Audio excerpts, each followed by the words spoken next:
What's good? What's good? I am back. Yours truly, one and only Paul Pickett, host of the Paul Pickett Podcast, aka Triple P, aka the Common Sense Podcast, your source for music, sports, politics, world events, and much, much more. Of course, now I do sports in the morning, and later in the afternoon, I'll do a react that I'll upload pretty much to YouTube and also go live on TikTok early in the morning while I'm doing sports.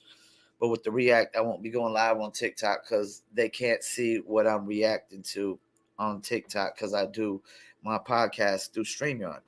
All right, so let's get into last night's scores. We had a nice amount of games. I mean, it was 1, 2, 3, 4, 5, 6, 7, 8, 9, at least 10 games or more last night. I'm gonna try to go through it a little quicker since there's more. Denver beat Washington 118-104, and they should have. Michael Porter Jr. put up 21. Jokic put up 31, 17 for Murray. Bruce Brown gave you 14 off the bench. Okay, we got 25 from Kristaps Porzingis on the Wizards side, and Denny Avadija, I think his name is, gave you 16. And you didn't get much from the Wizards at all. We had the Knicks played the Heat. Knicks lost to the Heat 127-120, which I think they should because a healthy Heat is definitely better than the Knicks on paper. You got 26 from RJ Barrett, 15 from Randall, 25 from Jalen Brunson. Quentin Grimes gave you 22.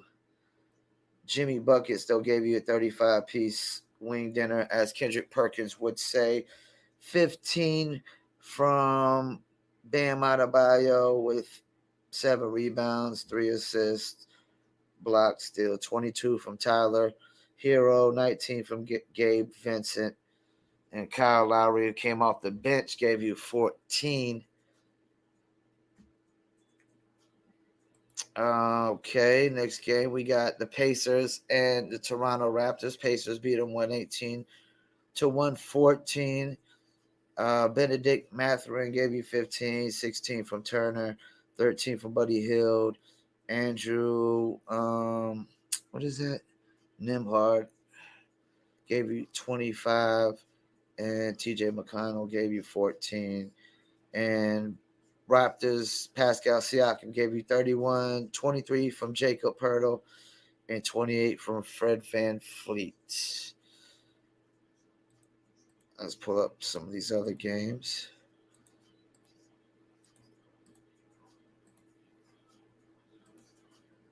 We had Golden State Warriors and the Mavs. That was a close one, 127-125.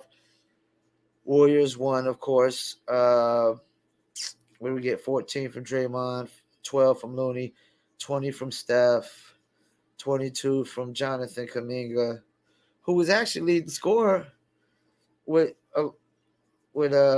Jordan Poole giving you 16. And Curry also gave you 13 assists, and Draymond Looney gave you 12 and 12, double, and then Reggie Bullock 15, 13. Former Tar Heel, always got to shout out my former Tar Heels. Dwight Powell gave you 13, 12 from Josh Creed, and 30 from Luka. Christian Woods, 19 off the bench, and Jaden Hardy gave you 27. Man, if they just had Kyrie Irving, they probably could have won that game. Probably should have won that game if they had Kyrie Irving. We got Houston Rockets and the Grizzlies. Of course, the Grizzlies won, and they should have. Even without Ja Morant, the Grizzlies should be beating the Rockets. And we got, let's see, 37 from Jaren Jackson Jr., along with 13 rebounds and 2 blocks, 1 steal. 20 from Desmond Bain. Ja played, but he didn't start. But he gave you 17 off the bench. And Tyus Jones gave you 14.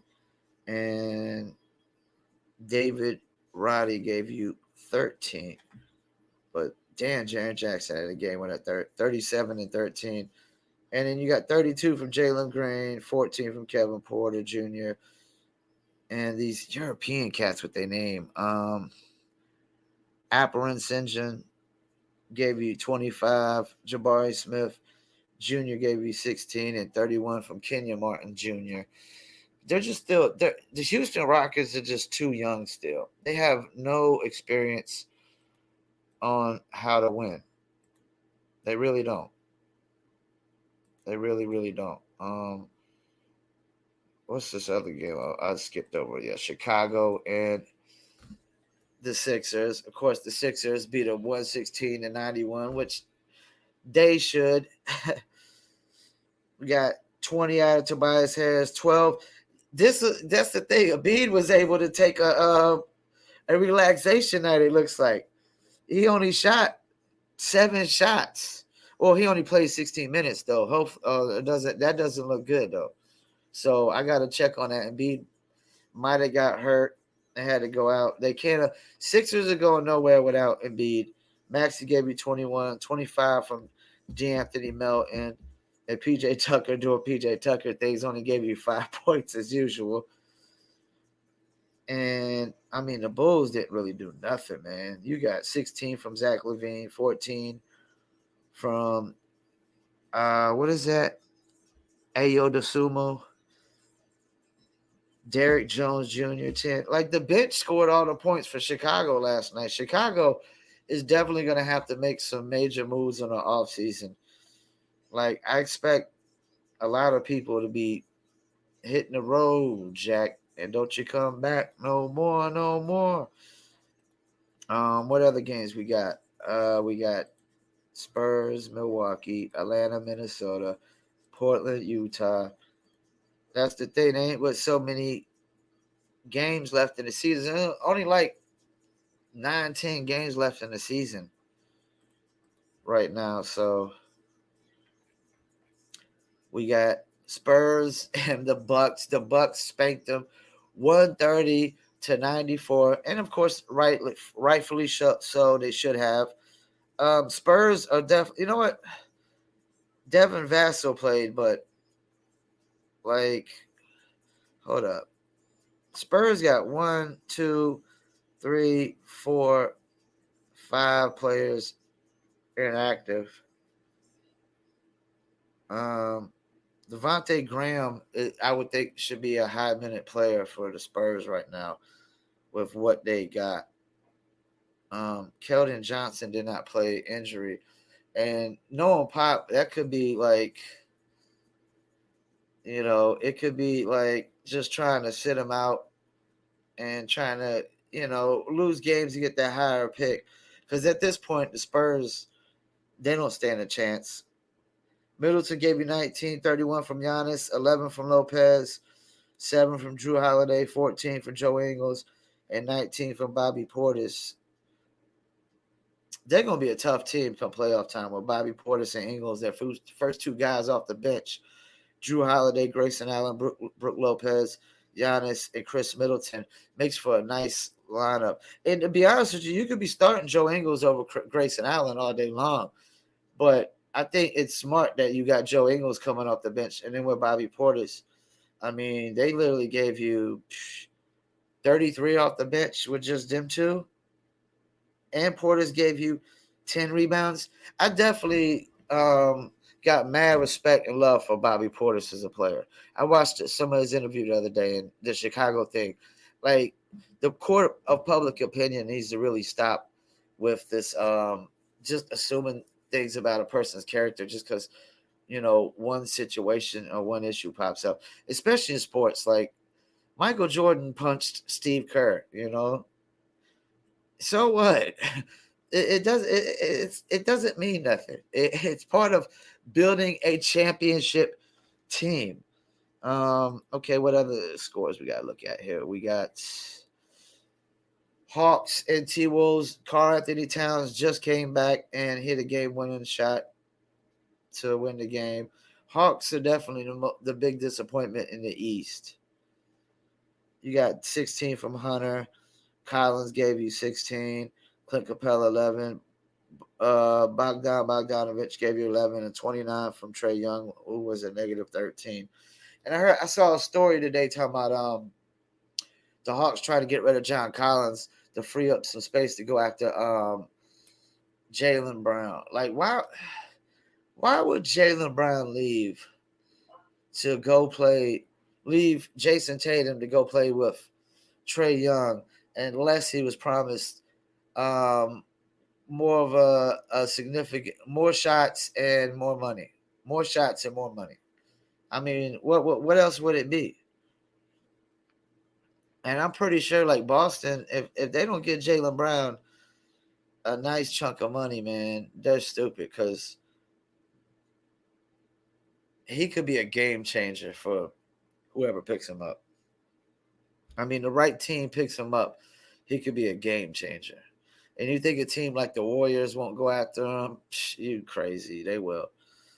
The T-Wolves, you got 25 from Jalen McDaniels, 22 from Karl-Anthony Towns, 12 and 12 from Rudy Gobert, which is all you need out of them. 9 from Kyle Anderson, and Mike Conley gave you 13.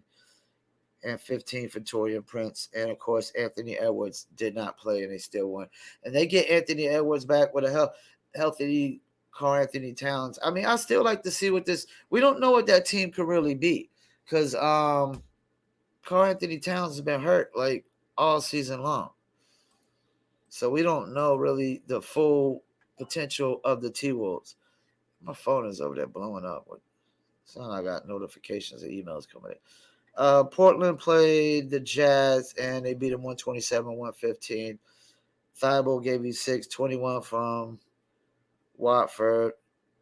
Yusuf Nurkic gave you 20, 24 from Shaedon Sharpe. And they need to give him more minutes anyways. And 30 from Damian Lillard. And Cam Reddish gave you 11. And he's still... I mean, he got 21 minutes, but damn, you over there in Portland now and you can't even get more minutes than Shaedon Sharpe. What does that tell you? What does that tell you if Cam Reddish can't get more minutes than Shaedon Sharpe? Shaedon Sharpe played 39 minutes, man. That's more than anybody on the team last night. And he put up only 24. Leading scorer was Dame Lillard with 30. So Cam Reddish, Kevin Knox put up 24. He's another cat. Like how you've had plenty of opportunity to show, do you got really what it takes? And I don't think Cam Reddish really got – he's a nice rotation piece, but that's about it. This idea he should be a starter, man, is bogus. Suns played the Lakers. And, nobody thought the Lakers was going to win this game. I saw everybody talking about it yesterday, all the sports analysts and debaters. Nobody thought the Lakers stood a chance. The only reason they won this game is because of Austin Reeves again. So that should tell you something right now, man, about the Lakers. Austin Reeves right now is either their second or third best player if he keeps this up. I like D'Angelo Russell, but he's a roller coaster. He's up and down, up and down, up and down. And Anthony Davis all year is up and down, up and down, up and down. Roller coaster, man. And I think he's going to be gone at the end of the season. I don't think he wants to be there anymore. I don't think it's fun playing with LeBron anymore to him and whatnot. Let me look at the standings after this game. Lakers are back in the 10th seed. They'd have to play Dallas. Minnesota's in the 7th seed.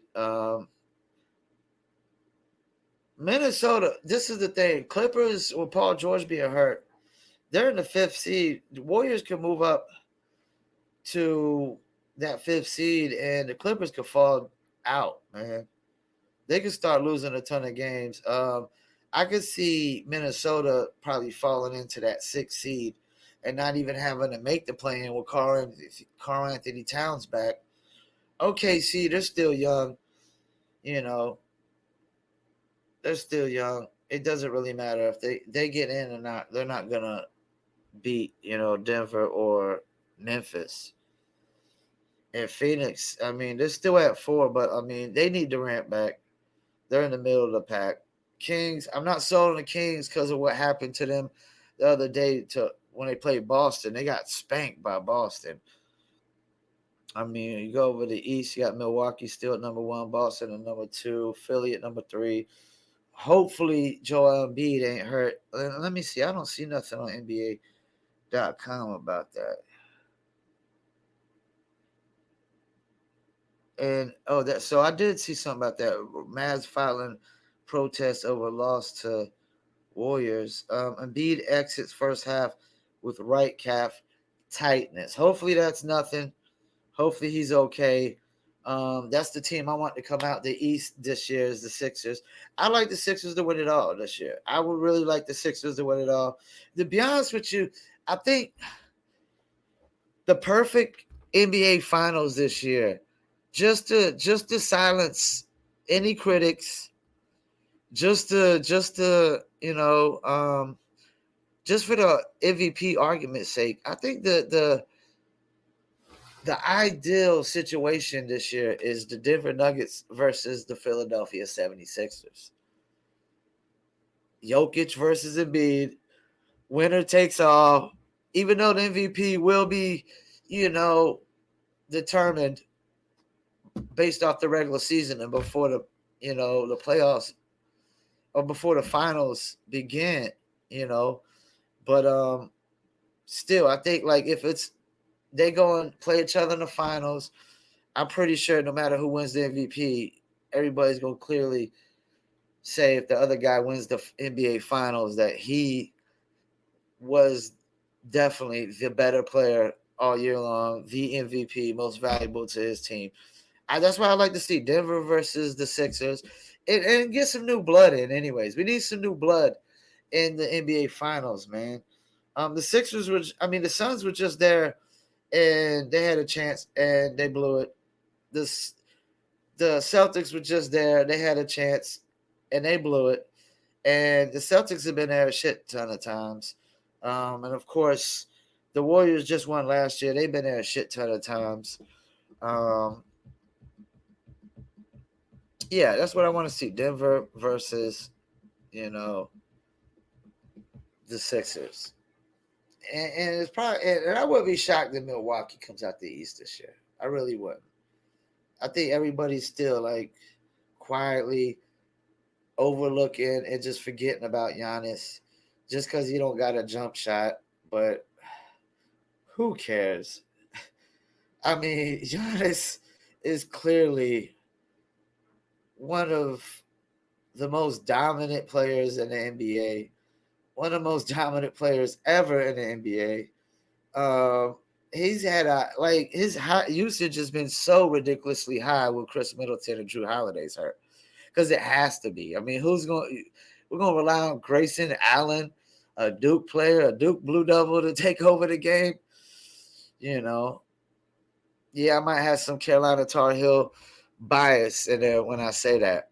If it was a Kyrie Irving, I wouldn't be saying that. I'd be thinking differently because Kyrie can take over a game. But yeah, you know what?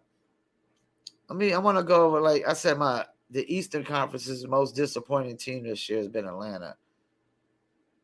I think in the West, it has to be the Lakers. It has to be the Lakers. Because there's always just so much hype around them. So much hype around them. And I'm just looking at the bottom of the standings. My Charlotte Hornets are 14th in the East. They're almost dead last. They won't make dead last because we keep winning games that we shouldn't win. We don't need to win. The Pistons are 16 and 57. That'd be crazy if the Pistons get Victor Wembanyama. That'd be so crazy. Then you got, Pistons are the worst in the league. They got 16 wins. You got Houston with 18, Spurs at 19, and then the Charlotte Hornets at 23 wins at 14th. Like, we got probably the fourth best odds to get the number one pick. If we could get Victor Wembanyama, man, if I'm Michael Jordan, I might would reconsider selling my stakes. I might will reconsider selling my majority stakes if Charlotte Hornets could get the number one pick. And that would be a great it would be probably a great year for North Carolina if the Hornets got the number one pick and the Panthers got the number one pick. even though I'm more sold on the number 1 pick in the NBA and the number 2 pick. That's the thing. We only need at least the number 2 pick. We could just get Scoot Henderson to go along with LaMelo Ball, PJ Washington, Miles Bridges comes back. Hopefully he don't get locked up or anything, depending on how the case goes on. And I don't make allegations or nothing like that or whatnot. So we definitely need him back. Get rid of Terry Rozier's contract for probably some veteran shooters. Get rid of